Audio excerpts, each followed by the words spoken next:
Hello, मैं प्रदीप कुमार आप सभी लोगों को क्लास 12th की केमिस्ट्री पढ़ाऊंगा, जिसमें कि आप सभी लोगों को पिछले वीडियो में बताए थे नॉर्मलता मोलरता में संबंध और तुल्यांकी भाप निकालने के लिए भी बताए थे किस तरह से अम्ल क्षार लवण का तुल्यांकी भाप निकाला जाता है। आज बताएंगे मोललता।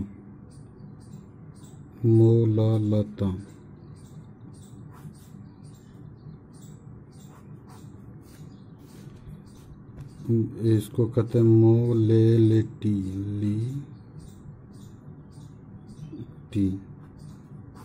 मोलेलिटी तो मोललता किसे कहते हैं वह देखेंगे तो मोललता बराबर होता है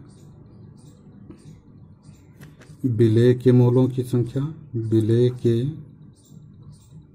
मोलों की संख्या, विलेय के मोलों की संख्या बटे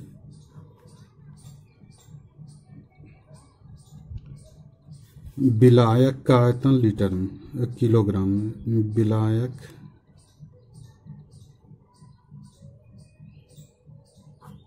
विलायक का आयतन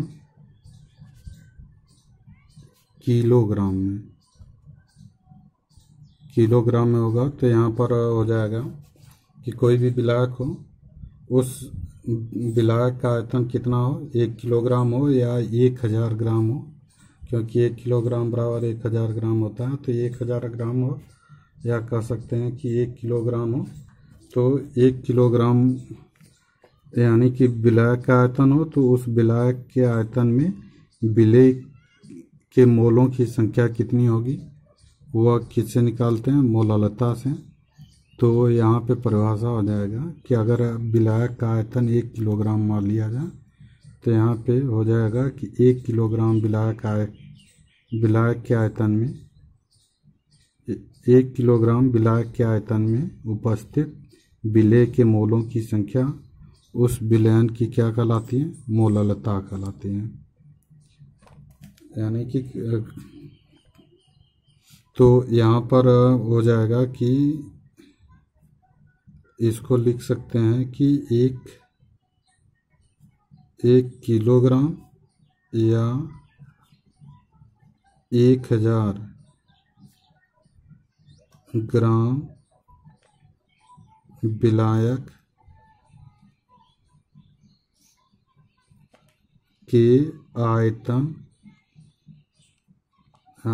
में उपस्थित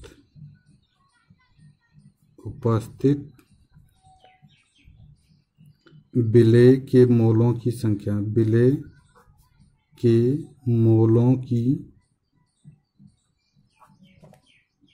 मोलों की संख्या उस विलयन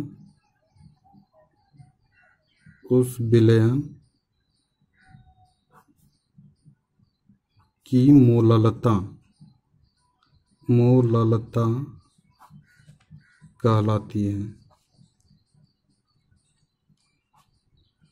तो यहाँ पर एक और चीज़ बता दें कि मोललता या किलोग्राम में होता है, यहाँ पर विलायक होता है, और मोलरता जो होता है वह विलयन का आयतन लीटर में होता है।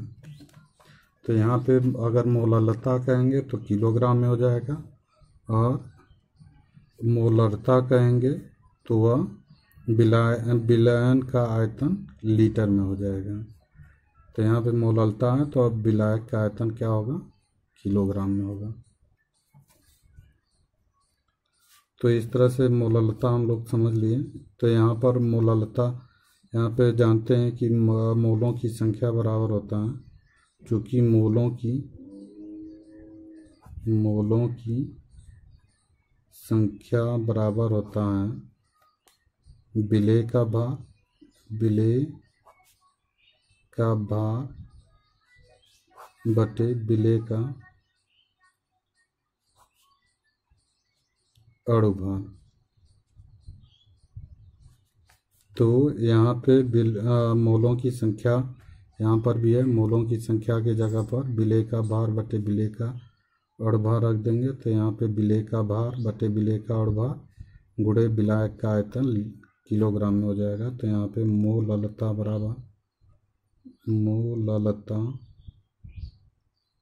बराबर हो जाएगा विलेय का भार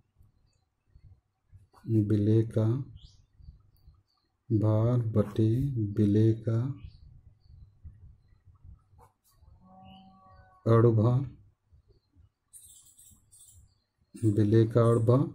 और विलायक का आयतन ये यहाँ पर आकर उड़ा जाएगा। तो आ जाएगा कि विलायक का आयतन किलोग्राम में। तो इस तरह से मोललता का एक सूत्र मिल जाता है। मोललता के लिए यहाँ पर मोललता बराबर विलेय का भार बटे विलेय का अणुभार और गुणे विलायक का आयतन किलोग्राम में हो जाएगा। इस तरह से मोललता हम लोग देख ले। तो अब इसके बाद शक्ति इसको कहते हैं स्ट्रेंथ।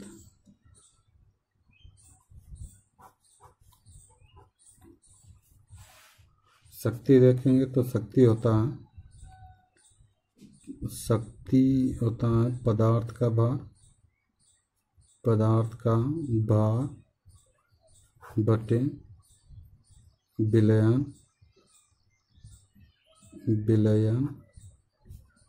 का आयतन। यह हो जाएगा लीटर में। तो यहाँ पे कर लेंगे विलेय पदार्थ का भार।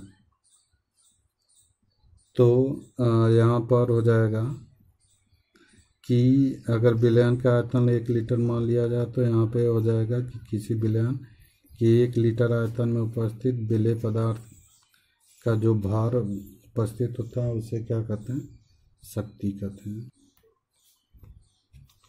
तो यहाँ पे हो जाएगा कि किसी विलयन के 1 लीटर आयतन में उपस्थित किसी विलयन के 1 लीटर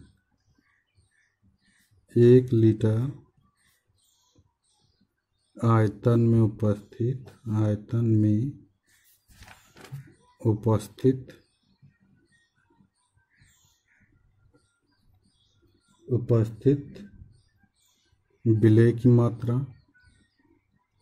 विलेय की मात्रा उस विलयन की शक्ति कहलाती है। उस विलयन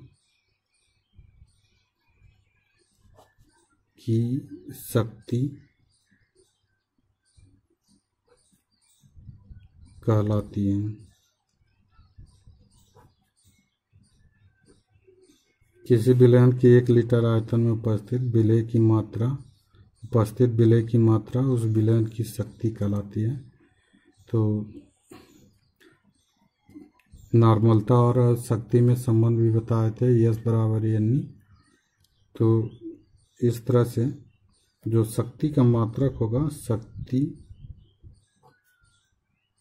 का मात्रक, अब शक्ति का मात्रक देखेंगे तो यहाँ पे विलेय पदार्थ का जो भार होता है उसको ग्राम में मापते हैं और विलयन का आयतन लीटर में है ये, तो ग्राम, यह हो जाएगा ग्राम प्रति लीटर।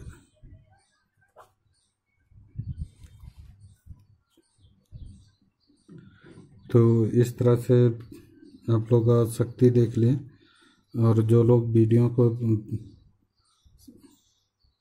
सब्सक्राइब नहीं किए हैं वह सब्सक्राइब कर लें ताकि आप लोगों को पास वीडियो पहुंचता रहे। और अब इसके बाद नॉर्मलता, मोललता इन सबों पे आप लोगों को सवाल बताएंगे। Thank you.